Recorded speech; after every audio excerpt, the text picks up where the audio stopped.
Hello everybody, it's StarRaptor here. Welcome to my reaction for Xbox's presentation at E3 2017. So right off the bat, I want to talk about their latest iteration of Xbox One, the Xbox One X, formerly known as Project Scorpio. So how was the reveal? I think it was a bit mishandled. First off, we have this console that they've been, hyping up as the most powerful system ever, and well, you have to pretty much have a 4K TV to really experience this thing, and they just kind of skirted around the price all the way until the end. So they basically revealed it at the beginning, said November 7th is its release date, and they held back the price, which is $499, all the way to the end because, well, it's more expensive than the PlayStation 4 Pro, its main competition. So they kind of wanted that at the end, so people weren't thinking about it the whole press conference. Basically, that's what I speculate.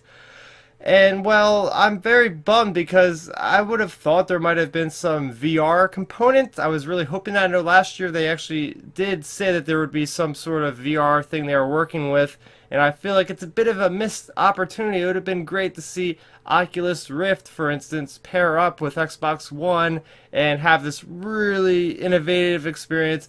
I guess maybe the next iteration will have it, but all in all, this system really isn't meant for me. I don't have a 4K TV. Yes, granted, they do say that if you don't have a 4K TV, you're still going to see improvements. You can still see frame rates, and I believe frame rates, as well as just a crisper image, faster loading times. It's got a 4K Blu-ray player, but that's kind of all there is. There was one interesting thing. Apparently, this is the smallest console that Xbox has ever had. It's smaller than the Xbox One S, which is kind of ridiculous when you say that, because, well, this is more powerful of a system. The system is so powerful, in fact, that it's liquid cooled. It's like the first console to ever be liquid cooled. So I thought that was pretty fascinating. But yeah, I mean, I'm probably not going to buy this thing myself. But another cool hardware announcement was that we are getting backwards compatible Xbox, the original Xbox games. So, Knights of the Old Republic, hopefully, I'm sure that'll be one of the first ones. They did announce Crimson Skies, which everybody seems to love that game. I've never played it. I'm guessing it's sort of like Rogue Squadron, which I was a huge fan of, so maybe I can go get that whenever that comes out.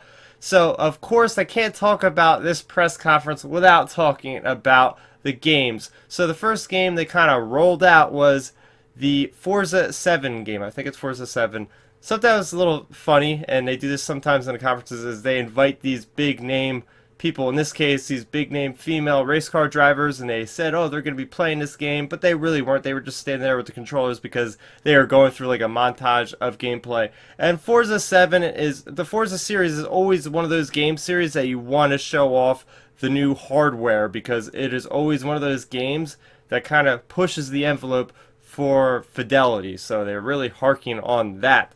And another note I want to say about this is every single game they basically announce, they always have like exclusive, and huge letters on the screen. Like, they're really pushing for that. And a lot of them had the Xbox One launch exclusive. So I guess around the time of November 7th with the Xbox One X, a lot of these games are going to coincide with the release. Another game I want to talk about, which I didn't really realize what game it was until the very end, because I was like, whoa, this looks really cool, is Metro Exodus. Now, I've never played any of the Metro games before, but judging from the amount of killing werewolves and whatnot and the graphics, I was like, okay, I might actually have to try this out. Another game I was really surprised to see actually on the stage for Microsoft was the next Assassin's Creed game, Assassin's Creed Origins. This is taking the series in a whole new direction, adding a deep RPG system. So you level up, you have ability points you can spend,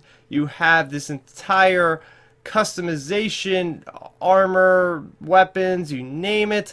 The world itself, they showed a gameplay, is just very dense. It's in Egypt, so we're going to see a lot of palm trees, the Nile River, all that kind of stuff around there. It just looks absolutely beautiful. I can't wait to play this one for sure. Moving on, another thing I seen was this interesting game that's kind of been gaining popularity called Players Unknown Battleground, or Battlegrounds. This is basically a free-for-all where you have, it's on PC right now, you have 100 people, I believe, and it's this wide open world, and you just basically kill each other until the last man standing. That's what I understand it's about. And, well, this is coming to Xbox One, so that's going to be really interesting because, well, it's going to be a lot of people on one server, so I want to see how they handle that. So, State of Decay 2 was also there, and they did show a lengthy gameplay trailer. This is basically the Walking Dead game, because in this footage you can build your own kind of base or fortifications. You go out, and at least for the first game, I remember when you die, it's like permadeath, and you get switched to another character. So I don't want to say it's like a roguelike game, but it kind of is in a way when you start off a new character.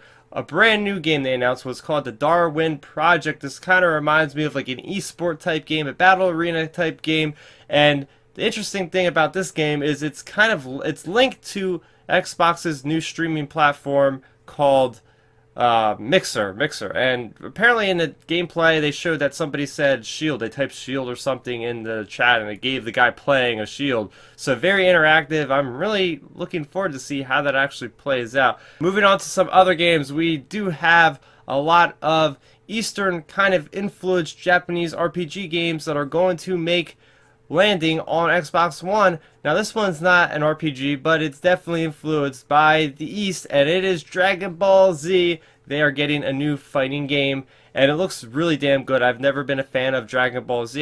Not that I don't like it, I just never sat down and watched it, but I could definitely see this game looks bananas. It almost is like Super Smash Brothers in a way, because you can have, I think, like 3 people fighting 3 on the same map, and it looks really colorful and fun. Another game is an MMO called Black Desert, very JRPG like. Another game is The Last Night. It's got this cool pseudo cel shaded graphics, and there's these 2D kind of pixel art.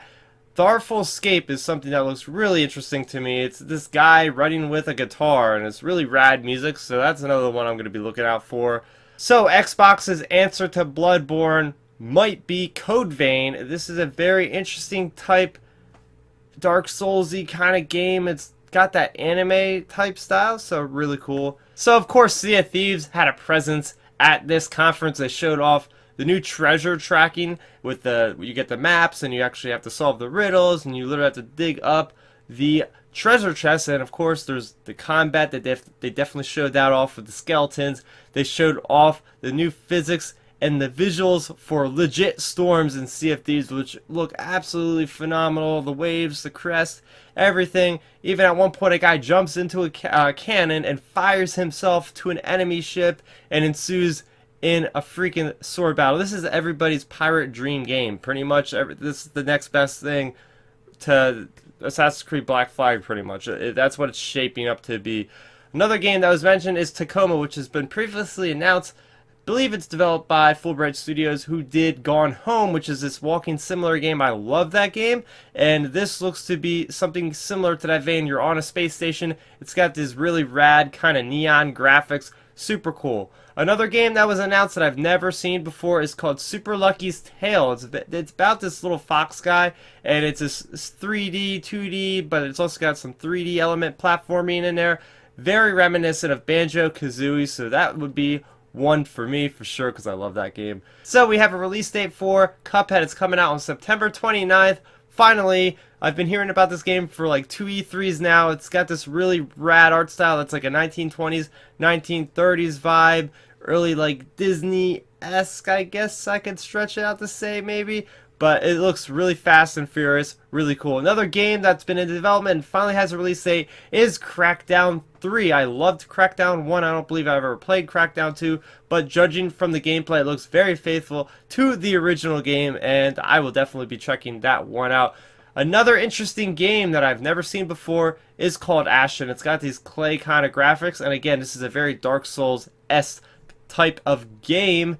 We also have the follow-up Season 2 Life is Strange, and Shadow of Mordor had a lengthy gameplay demo where they showed off more of how to convert orcs to your side by doing the mind meld kind of thing with Talion. So really cool. That game, every time I see more footage, I can't wait. Unfortunately, it did get delayed till October. It was originally coming out in August, but take all the time you want because I love the first game and I have very high expectations for Shadow of War. So we have a sequel to Ori and the Blind Forest. This one's called Ori and the Will of the Wisp.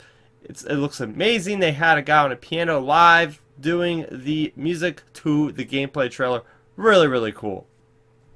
And finally, they left off with BioWare's next game called Anthem. Now, I was really psyched because right away the visuals just popped. You got these very, very detailed sun, lighting, you have the texture, just the deep kind of environments of all these people, this new kind of story where it looks like, the humans are behind this wall and there's all these dangerous creatures outside of the wall. You can get outside of the wall, but you wear this exosuit. It's kind of like Titan falling away, but a lot smaller of a suit, and you get around using jetpacks. It's a co-op drop in and play type of game. Very Destiny-esque. I would say it's a cross between Destiny and Horizon Zero Dawn, and the combat looks great. It's all third person. You can get different loot. I'm not really sure what the story as far as a BioWare game. I'm not sure. I would hope that they have some kind of like dialogue deep options to choose your path like Mass Effect or Star Wars Knights of the Republic, but I'm definitely keeping an eye on that game. So overall, I thought the Xbox's E3 2017 briefing was a bit of a swing and a miss, honestly. I thought they did a poor job with handling the reveal of the Xbox One X.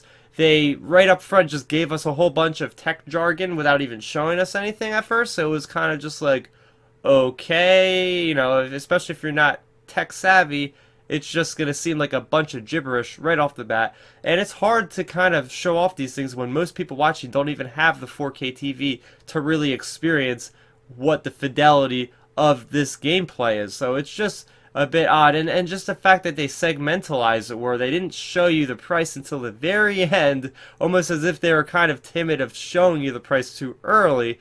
So yeah, I mean, and just the fact that they just had so many games that like it was just like, okay, can we get a breath of air here, because there's so many games, and I just feel like besides Sea of Thieves, there wasn't that one big game that was like, oh crap, at least first party, because I'll admit Anthem did have that kind of appeal to me, but it's a third party game. It's going to be on a PS4 and everything.